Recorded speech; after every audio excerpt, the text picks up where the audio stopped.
चीन को भारत से जो खतरा पैदा हुआ, वो खतरा पैदा कब हुआ? 1991 के बाद। कब खतरा पैदा हुआ भाई? 1991 के बाद, क्योंकि 1991 के बाद भारत में हमने कौन सी पॉलिसी को अपनाया? लिबरलाइजेशन, प्राइवेटाइजेशन और ग्लोबलाइजेशन। और उसमें जो ग्लोबलाइजेशन हमने अपनाया है, तो भारत जो है, भारत विश्व बाजार, भारत वर्ल्ड मार्केट के साथ कदम से कदम मिला के चलने लगा, कंधे से कंधा मिला के चलने लगा। और यही बात चीन को खटकने लगी, और जब चीन को खटकने लगी तो वो प्रयास कर रहा था कि कैसे भारत पर कंट्रोल बनाया जाए। अब ये तो एक घटना थी, और फिर मैंने आपसे कहा 1998 में हमने दूसरा परमाणु परीक्षण किया। इसने भारत की शक्ति को और क्या कर दिया? बढ़ा दिया। इससे चीन और नाराज हुआ कि भाई तुम ये क्या कर रहे हो। हमने कहा कि दूसरा एटॉमिक परीक्षण, और तुम्हें क्या लगता है कोई सब्जी भाजी तो बेची नहीं जा रही? ठीक है, परमाणु परीक्षण है।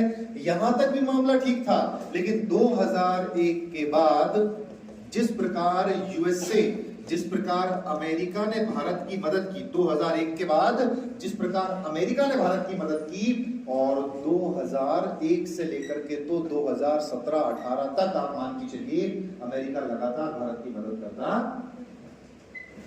तो अमेरिकी और भारत गठजोड़ बन गया, और अब चीन के पास कोई दूसरा विकल्प नहीं बचा। तो हमने गठजोड़ बना लिया, और गठजोड़ क्या बना लिया हमने? यूएस प्लस इंडिया और प्लस आपका जापान। जापान को भी जोड़ लिया, क्योंकि चीन वाले सबसे ज्यादा किससे चिढ़ते हैं? जापान से ही चिढ़ते हैं। जापान का तो नाम यदि चीन में ले दो आप, 10-12 चाइनीज कहीं बैठे हो मान लो, ठीक है, और आप जोर चिल्ला दो जापान, तो लग रहा है कि उठ के भागना क्या हो जाए, शुरू हो जाए। क्योंकि ये वही जापान है जिसने 3-4 बार घुस के चाइना में, और चाइना को बिल्कुल नेस्त नाबूद के लेवल पर पहुंचा दिया। तो आज भी घबराहट है उन लोगों में जापान के नाम को लेकर के। तो मैंने आपसे कहा कि जापान, अमेरिका, भारत ने गठजोड़ बना लिया, और गठजोड़ बना करके सीधा चीन पर दबाव बनाना।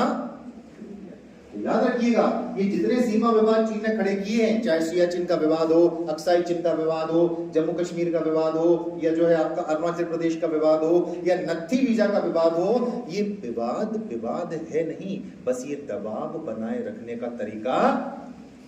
कोई विवाद नहीं। इससे आप मुझे बताइए कि चीन को जरा सी जमीन हथिया लेने से अरे कौन सा फायदा हो जाएगा? उसके पास हमसे ज्यादा जमीन है, अभी आप मैप में देखिए, हमसे ज्यादा उसके पास क्षेत्रफल है। क्या 2, 4, 10 किलोमीटर, 100, 200 किलोमीटर, 1000 किलोमीटर जमीन मिल जाएगी, उससे कौन सा गजब हो जाएगा? कोई गजब होगा क्या?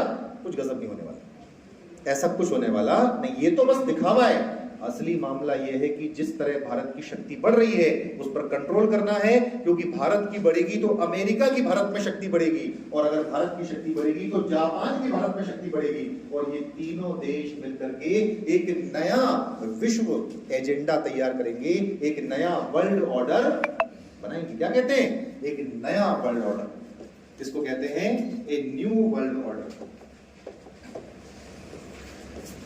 इसको कहते हैं ए न्यू वर्ल्ड ऑर्डर। इस बात का चीन को डर है। अरे वो जानता है कि भारत में हिम्मत नहीं, ना आज हिम्मत है, ना आने वाले 10-20 सालों में कि हमें भारत परास्त करेगा। लेकिन जापान में तो हिम्मत है, अमेरिका में तो हिम्मत है, इजराइल में तो हिम्मत है, फ्रांस और जर्मनी में तो हिम्मत है, और ये सब मिले बैठे हैं आपस में, और सब चीन के खिलाफ क्या हुए हैं? लगातार सबने एजेंडा बनाना शुरू कर दिया। तो क्या करे वो? कैसे भी करके भारत को रोको। तो रोकने के 2 तरीके हैं। पहला तरीका है सीमा विवाद, और दूसरा तरीका है पाकिस्तान। तो पाकिस्तान को जो पैसा दे रहा है चीन लगातार, उसका केवल एक ही आधार बनता है कि तुम भारत को लगातार परेशान करते रहो। तुमने परेशान करना बंद किया पाकिस्तान, और हमने तुम्हें पैसा देना बंद। परेशान करना बंद मत करना, परेशान करते रहो, तुम्हें पैसा मिलता रहेगा। आप सोचिए कि किसी देश की कितनी अच्छी किस्मत हो सकती है। पाकिस्तान के लिए कितनी बढ़िया किस्मत है, कुछ नहीं करना पड़ रहा। यहाँ पैसा कमाने के लिए क्या क्या करना पड़ता है भारत को, और पाकिस्तान को कुछ नहीं करना पड़ रहा, बस 2-4 आतंकवादी सीमा में प्रवेश करवा दिए, 2-4 बम गोला बारूद मार दिया, ठीक है, 2-4 जो है सर्जिकल स्ट्राइक करवा दी, और तुरंत चीन ने बड़ा अमाउंट भेज दिया पाकिस्तान में। तो मैंने आपसे कहा ये वर्ल्ड सिनेरियो है, ये विश्व परिदृश्य है, और चीन को डर है इस बात का कि नया वर्ल्ड ऑर्डर ना बन जाए, इसलिए वो लगातार आपका कुछ ना कुछ हस्तक्षेप कर रहा है। हालांकि अब थोड़ी मुश्किल पैदा हो गई है, और मुश्किल क्या पैदा हो गई है कि जो आपका रशिया था, और वो जो वर्ल्ड ऑर्डर है उससे बाहर हो गया, वो एक नए स्तर पर क्या हो गया है, पहुंच गया। तो ये सारे विवाद बस